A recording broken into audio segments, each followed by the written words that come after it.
biggest mindset shift that people can go through to start losing weight immediately is to stop trying to lose weight fast and start trying to lose it for the last time. And the way you do that, there's many ways, but the biggest thing is do not motivate it by shame. That is harder than you think it is, but it's really worth your time to sit down and look at your motivations and ask yourself, am I trying to solve a problem or am I trying to go after health that I really want? If you're trying to solve a problem, you are just creating a problem. If you're losing weight to solve a problem, you're going to end up putting unnecessary pressure on this, basically a marathon, right? You're going to feel like you have to sprint because you feel like you're in danger because there's a problem and you got to solve it now. And that's partially shame. That's upping the pressure and upping the urgency. You do not need pressure and urgency to make lasting life changes. In fact, they're going to get in your way. By removing the shame as a motivator, you end up pursuing something that you truly want based on the values you have, based on solid thinking, logical thinking, clear-headed thinking, not the best, fastest ways that are just going to keep you in the cycle of failure. Am I trying to solve a problem, right? Am I trying to lose the weight so that I can be okay, so that I can be loved, so that I can be enough? Because if that's what you're doing, then you're actually deepening the belief that you aren't loved and that you aren't worthy and that you aren't seen until you lose the weight. You're creating a losing proposition right off the bat. Lasting weight loss happens when you're able to appreciate the truth of your self-worth now and let that inform your decisions so that your weight loss can be an expression of who you really are and what you truly want rather than some dead rush to try to solve the problem of you. Discipline and weight loss are incredibly tight, and they're also on completely different planets. And it depends on what we're talking about when we talk about discipline.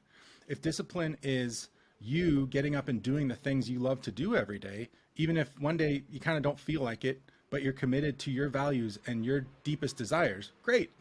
But if discipline is you getting up, doing things you think you have to do in order to be loved or to have the things you want to have, that is incredibly misguided, and it's how most people motivate their weight loss. I can't tell you how many clients come to me or potential clients come to me and they say, I just need to be more disciplined. How? Where are you going to find it? Discipline is not motivation. Discipline is a guidance system.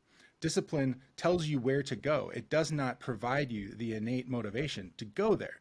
That comes from the alignment of your desires, your ability, and your permission. So one thing you have to ask yourself is, whose discipline am I trying to cultivate here? Is it some Instagram influencer's sense of discipline, or is it mine? Most people don't know themselves well enough to understand what their discipline actually looks like. And quite frankly, most people can forget about discipline and simply try to avoid solving problems and simply try to express the truth of who they are in their actions. Because once they start to do that, most days, they're going to start to see results, and other people will look at them and say, oh, wow, you're being so disciplined. I remember doing this many times. Somebody, when I was in college, being pretty healthy, and I was eating like a tuna fish sandwich every day and because I liked it and it was easy. This pretty girl who sat behind me, she tapped me on the shoulder. She's like, I'm really impressed. You're so disciplined.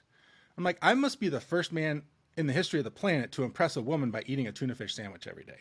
But that is the power of people ascribing what you're doing. She's like, oh, you must have such a strong character that you're able to eat that disgusting sandwich every day for the sake of health. It's like, no, it's easy and I don't mind. But that's what most people do when they see other people succeeding. They watch other people doing things that they want to do and they go, wow, they're so disciplined. So if I want to have what they have, I need to do what they're doing, or I need to be disciplined like they're being. So if you want to know what you really value, take away all the shoulds, remove all the shame, and remove all the fear of failure.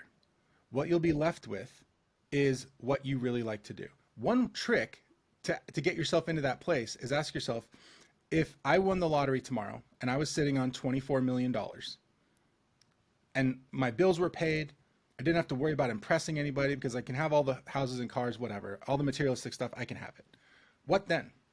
What would I do with my life if everything else was taken care of and there were no fears or shame or shoulds driving me? When you got 24 million bucks, a lot of society's rules don't really apply to you anymore. So what would you do if you were freaking rich all of a sudden? I asked myself that question one day when I was in my mid-20s, and I answered the question. I said, I would get a PhD. So I did. And it was a great decision. I didn't end up working in academia, but that was also a good decision because academia is awful. That's why I do this, because I ask myself, if I was completely taken care of and I wasn't trying to solve any problems, I was just doing the things that are most important to me, what would I do? I would get on the internet and talk to people and try to help them. And that's why I do what I do. If you found this helpful and you'd like more of my support on your weight loss journey, you can join my free support group, Lose Weight with John, on Facebook.